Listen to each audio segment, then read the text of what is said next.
Lucy, at the beginning we spoke about sort of a bit of a description about NHS England, and you mentioned all of these trusts that you're working with, and then also the SMEs, all the sort of supply chain that you have.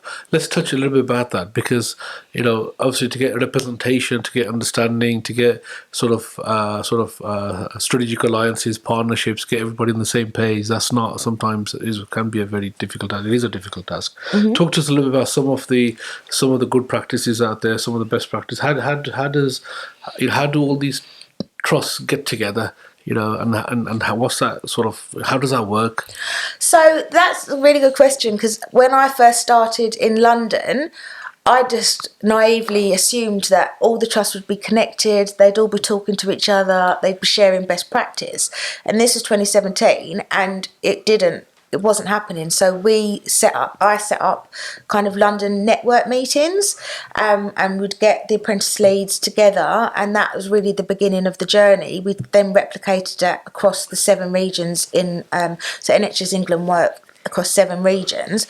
So we then had dedicated relationship managers in each of the 7 regions who were kind of that operational support, but would make sure that trusts got together. I mean, this is going back, but when I first started, they were having huge issues with a provider that's no more.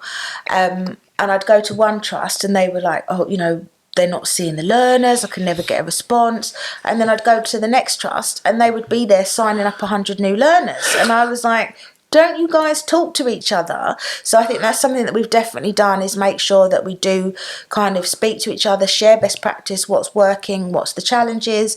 As I said before, we do share feedback about providers. So, there's nowhere to hide. If a provider is kind of over-promising and under-delivering, then we know about it.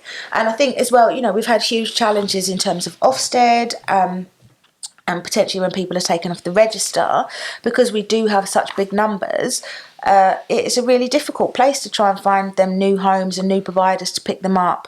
And I think that's one of the positives that we have in being that intermediary in NHS England, is that we can kind of harness the buying power.